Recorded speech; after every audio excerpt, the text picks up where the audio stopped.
नमस्कार दोस्तों, आपका स्वागत है हमारे इस YouTube चैनल वीडियो में। मैं आपको कंप्यूटर कीबोर्ड के बारे में कंप्लीट इन्फॉर्मेशन देने वाला हूं। इस वीडियो को एंड तक देखने के बाद आपको कीबोर्ड की सभी कीज और उनके कंप्यूटर में इस्तेमाल के बारे में पूरी जानकारी हो जाएगी और फिर आप बिना किसी हिचकिचाहट या डर के कीबोर्ड का यूज कर पाएंगे। तो चलिए आपका ज्यादा समय न लेते हुए कीबोर्ड के बारे में जानना शुरू करते हैं। तो ये एक QWERTY लेआउट का कीबोर्ड है। वैसे तो कीबोर्ड कई डिफरेंट लेआउट्स में आते हैं, जैसे QWERTZ एक है, AZERTY एक है, DWORD एक है, ऐसे ही कई और कीबोर्ड लेआउट्स भी हैं। लेकिन इंडिया में मोस्टली आपको QWERTY लेआउट के कीबोर्ड ही मिलेंगे। कैसे पता करेंगे कौन सा कीबोर्ड लेआउट है? तो अगर इसके पहले 6 अल्फाबेट कीज को देखें तो वो कुछ इस तरह से है, QWERTY। तो इन वर्ड्स को अगर मिला दें तो बनेगा QWERTY। ऐसे ही हर कीबोर्ड लेआउट का पता आप कर सकते हैं उसके पहले कुछ अल्फाबेट कीज को देखकर। तो इस कीबोर्ड में सबसे ऊपर ये कुछ एक्स्ट्रा शॉर्टकट कीज है। हालांकि हर कीबोर्ड में ये कीज हो जरूरी नहीं। जैसे इसमें होम में जाने के लिए है, ये मेल ओपन करने के लिए है, ये वीडियो को पॉज और प्ले करने के लिए है। ऐसे ही इस लाइन में अदर कीज है। ये भी हो सकता है आपके कीबोर्ड में ये एक्स्ट्रा शॉर्टकट कीज हो ही ना, लेकिन अगर होंगी तो आप उनके साथ में बने साइन को देखकर ये पता लगा सकते हैं कि ये कीज किस बारे में है। जैसे इसमें स्पीकर और प्लस का साइन है, इसका मतलब ये वॉल्यूम बढ़ाने के लिए यूज होता है। इसमें स्पीकर और माइनस का साइन है, तो ये वॉल्यूम को कम करने के लिए यूज होता है। ऐसे ही अदर कीज के साइन को देखकर आप जान सकते हैं कि उसका क्या यूज है। अब इससे नीचे की लाइन में सबसे लेफ्ट कॉर्नर में ये एस्केप की है, जिसके कई यूज है, जैसे किसी प्रोसेस को स्टॉप या कैंसिल करने के लिए, फुल स्क्रीन को एग्जिट करने के लिए, या पॉपअप मेन्यू और डायलॉग बॉक्स को क्लोज करने के लिए इसका यूज होता है। उसके बाद ये फंक्शन कीज है, F1 से F12 तक। इन सभी कीज का अपना अलग अलग फंक्शन होता है। फॉर एग्जाम्पल, आपने कोई प्रोग्राम ओपन किया हुआ है, लेट्स से गूगल क्रोम। अगर आप F1 प्रेस करेंगे तो उसकी हेल्प और सपोर्ट विंडो ओपन हो जाएगी। ऐसे ही कोई भी प्रोग्राम आपने ओपन किया हो, उसके हेल्प सेक्शन को ओपन करने के लिए आप F1 की का यूज कर सकते हैं। फिर F2 है, अगर आपको किसी फाइल, फोल्डर या डेस्कटॉप आइकन का नेम चेंज करना है तो आप माउस कर्सर को उस आइटम के ऊपर ले जाकर F2 प्रेस कीजिए। F3 को दबाकर आप करंटली ओपन प्रोग्राम में सर्च फीचर को एक्टिव कर सकते हैं, जिसकी मदद से फिर आप फाइल्स, फोल्डर या फिर एक डॉक्यूमेंट और वेब पेज में किसी स्पेसिफिक वर्ड को ढूंढ सकते हैं। F4 की का यूज एक प्रोग्राम से दूसरे प्रोग्राम में डिफरेंट हो सकता है। फॉर एग्जांपल, एक्सेल में F4 की को प्रेस करके आप अपने लास्ट एक्शन को जितनी बार चाहे उतनी बार रिपीट कर सकते हैं। इसके अलावा इसका उपयोग दूसरी कीज के साथ में भी किया जा सकता है, जैसे Alt प्लस F4 को दबाकर आप करंटली ओपन विंडो को क्लोज कर सकते हैं। फिर है F5, जिसका यूज भी अलग अलग प्रोग्राम में डिफरेंट हो सकता है। फॉर एग्जाम्पल, किसी ब्राउजर में एक वेब पेज को रीलोड या रिफ्रेश करने के लिए आप F5 की प्रेस कर सकते हैं। ऐसे ही MS वर्ड में इससे find and replace window open कर सकते हैं। कहने का मतलब है जिस भी प्रोग्राम को आपने ओपन किया होगा उसके हिसाब से इसका फंक्शन चेंज हो सकता है। फिर है F6, अगर आपने कोई इंटरनेट ब्राउजर ओपन किया होगा, जैसे ही आप F6 प्रेस करेंगे तो एड्रेस बार में जो भी URL होगा वो सिलेक्ट हो जाएगा, जिसे फिर आप कॉपी कट कर सकते हैं या एड्रेस बार में कुछ और टाइप करके सर्च भी कर सकते हैं। फिर है F7 की, अगर आपने MS Word, Excel, PowerPoint इन प्रोग्राम को ओपन किया होगा तो F7 की प्रेस करके आप स्पेलिंग और ग्रामर चेक करने वाले डायलॉग बॉक्स को ओपन कर सकते हैं। फिर है F8, अगर आपका कंप्यूटर टर्न ऑन हो रहा है और उस समय अगर आप F8 की को बार बार दबाते हैं तो आप बूट मेन्यू को इससे ओपन कर सकते हैं। F9 का यूज बेसिकली आउटलुक में ईमेल को सेंड करने के लिए किया जाता है। फिर है F10, इस की का अलग अलग प्रोग्राम में डिफरेंट फंक्शन हो सकता है। फॉर एग्जाम्पल, अगर किसी ब्राउजर को आपने ओपन किया है और आप F10 की प्रेस करते हैं तो उसका जो 3 डॉट आइकन होता है, जिसे मेन्यू बार भी कहते हैं, वो सिलेक्ट हो जाता है। फिर आप एंटर दबाकर उसे ओपन कर सकते हैं।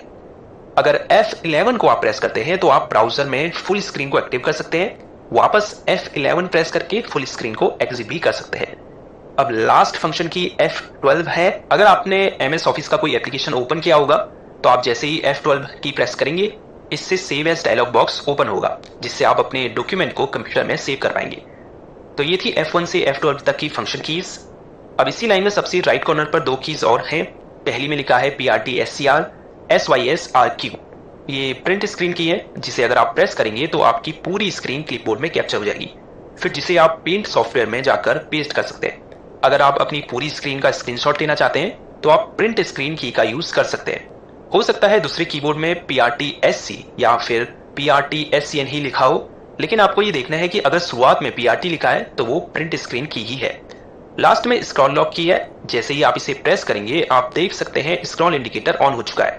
इसका मतलब ये है कि अब स्क्रॉल लॉक इनेबल है। अगर आपने MS एक्सेल ओपन किया है और आप स्क्रॉल लॉक को इनेबल करते हैं तो इससे क्या होगा, स्प्रेडशीट में जो भी सेल सेलेक्ट होगी वो लॉक हो जाएगी और जब आप अप डाउन और लेफ्ट राइट एरो की दबाएंगे तो आप दूसरी सेल्स में मूव करने के बजाय स्प्रेडशीट में up down left right scroll करेंगे। अब जिन भी कीज में सिंबल्स बने हैं ये सभी, उसके बाद ये अल्फाबेट्स वाली कीज, उसके बाद ये न्यूमेरिकल कीज, फिर यहाँ भी जो सिंबल्स हैं ऑल्दो न्यूमेरिकल कीज यहाँ भी हैं। तो ये जो सब कीज हैं सिंबल्स, अल्फाबेट्स और नंबर्स वाली, इन्हें हम टाइपिंग कीज कहते हैं क्योंकि ये टाइपिंग में यूज की जाती है।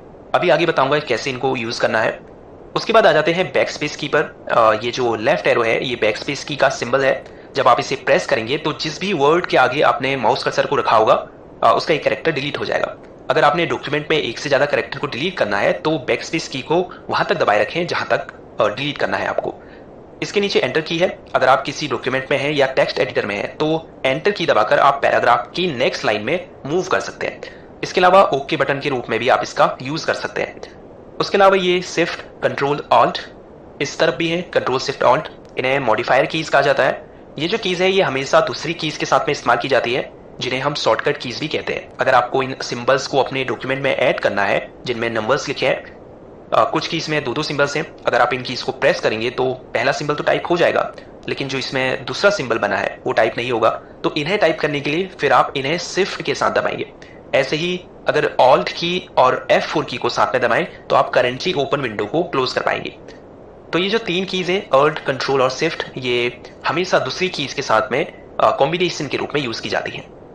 अब ये जो की है जिसमें छोटा सा माउस कर्सर बना हुआ है, इसे आप राइट क्लिक की जगह यूज कर सकते हैं। जैसे जब आप राइट क्लिक करते हैं किसी फाइल, फोल्डर, प्रोग्राम या लिंक के ऊपर तो एक पॉपअप मेन्यू ओपन होता है, वैसे ही जब आप इसे प्रेस करेंगे तो एक पॉपअप मेन्यू ओपन होगा।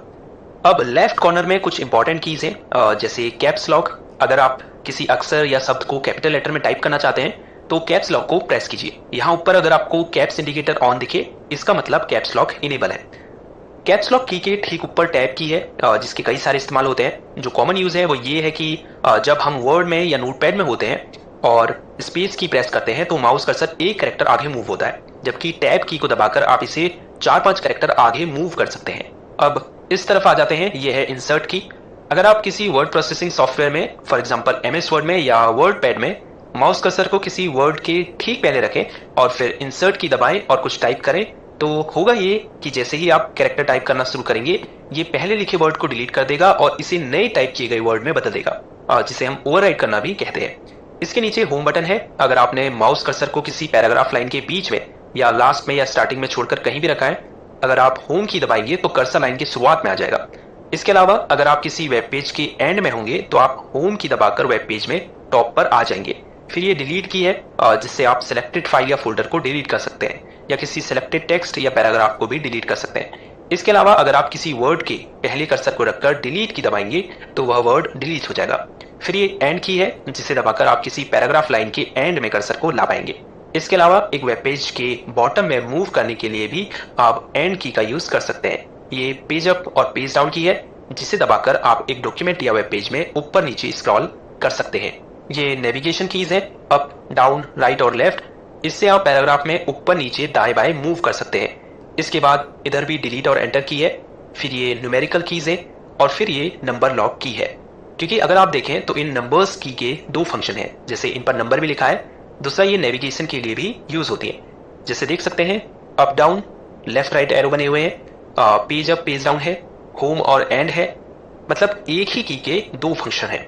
तो अगर आप बिना नम लॉक इनेबल किए इन कीज को प्रेस करेंगे तो ये नेविगेशन का काम करेगी, लेकिन अगर आप नम लॉक इनेबल कर देंगे फिर आप नंबर टाइप कर पाएंगे। ये ऊपर नम इंडिकेटर आपको बताएगा कि नम लॉक इनेबल है।